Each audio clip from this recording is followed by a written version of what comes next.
എന്നെ ഇൻ്റർവ്യൂ ചെയ്യാനൊക്കെ വന്ന എല്ലാ പത്രപ്രതിനിധികളും ചോദിച്ച ഒരു കാര്യം നിങ്ങൾക്ക് ഭയമുണ്ടോയെന്നാണ്. മമ്മൂക്കേനെ വെച്ചിട്ട് സിനിമ ചെയ്യുന്ന ആദ്യത്തെ സംവിധായകൻ എന്നെ കാണുമ്പോൾ ഞാനൊരു ചെറിയ പയ്യൻ, നിങ്ങൾക്ക് പേടിയില്ലേ എന്നാണ്. പക്ഷേ എനിക്ക് എന്തിനാണ് പേടിക്കുന്നത് അല്ലെങ്കിൽ എന്തിനാണ് പേടിക്കേണ്ടത് എന്നുള്ളതിനെ കുറിച്ചൊരു ഐഡിയ ഇല്ലായിരുന്നു. കാരണം ഞാൻ അതിനു മുൻപ് 4 സിനിമകളിൽ അദ്ദേഹത്തോടൊപ്പം ജോലി ചെയ്തതാണ്. ആ 4 സിനിമകളിലൂടെ എന്തും പുള്ളിയോട് അദ്ദേഹത്തിനോട് തുറന്നു പറയാനുള്ള ഒരു അവകാശം കിട്ടിയിട്ടുണ്ടായിരുന്നു. എനിക്ക് ഒരു സ്വാതന്ത്ര്യം കിട്ടിയിട്ടുണ്ടായിരുന്നു.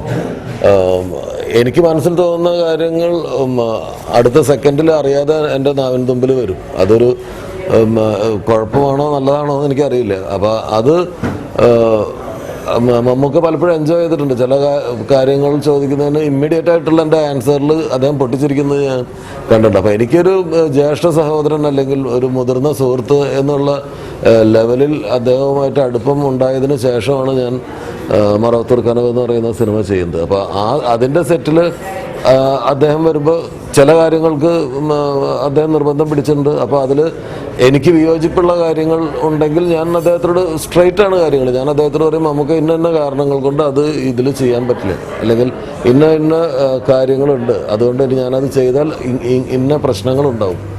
അപ്പോൾ അദ്ദേഹം കൺവിൻസ്ഡ് ആവുമ്പോൾ മറ്റാരെയും പോലെ അദ്ദേഹം ഞാൻ പറഞ്ഞ കാര്യങ്ങൾ ചെയ്യാൻ തയ്യാറാവും. അതേസമയം ചില കാര്യങ്ങൾ എനിക്ക് കൺവിൻസ് ചെയ്യാൻ പറ്റിയില്ലെങ്കിൽ അപ്പോഴാണ് അവിടെ പ്രശ്നം ഉണ്ടാകും. പക്ഷേ എനിക്ക് മറവത്തൂർ കനവിൻ്റെ സമയത്ത് ഒരു കാര്യവും അങ്ങനെ അദ്ദേഹവുമായിട്ട് കമ്മ്യൂണിക്കേറ്റ് ചെയ്യാൻ പറ്റാതിരുന്നിട്ടില്ല. പിന്നെ ശ്രീനേട്ടനുണ്ടായിരുന്നു ഓഫ്കോഴ്സ് സെറ്റിൽ. അപ്പോൾ എന്തെങ്കിലും തിരക്കഥാപരമായിട്ടുള്ള സംശയങ്ങളുണ്ടെങ്കിൽ അദ്ദേഹത്തിന് നേരിട്ട് തീർക്കാൻ ശ്രീനേട്ടനുണ്ടായിരുന്നു. അവർ പഴയ സുഹൃത്തുക്കളാണ്. അപ്പോൾ എൻ്റെ സെറ്റിൽ എനിക്ക് മറ്റേതൊരു ആക്ടറിനെ പോലെ എനിക്കിപ്പോൾ എല്ലാവരും പറയാറുണ്ട് ദിലീപ് എൻ്റെ സുഹൃത്താണ്. അപ്പോൾ ദിലീപുമായിട്ട് സെറ്റിൽ വർക്ക് ചെയ്യുന്നത് ഭയങ്കര കംഫർട്ടബിൾ ആയിരിക്കുന്നു. പക്ഷേ എന്നെ സംബന്ധിച്ചിടത്തോളം ദിലീപിനേക്കാൾ കംഫർട്ടബിൾ ആയിട്ടുള്ള ആക്ടറാണ് എന്നെ സംബന്ധിച്ചിടത്തോളം മമ്മൂക്ക. ദിലീപായിട്ട് പലപ്പോഴും വഴക്കൊക്കെ കൂടേണ്ടി വരും. സമപ്രായക്കാരെ ഒരുമിച്ച് ജോലി ചെയ്ത് വന്ന ആളുകൾ സുഹൃത്തുക്കൾ എന്നൊക്കെ ഉള്ള നിലയിൽ.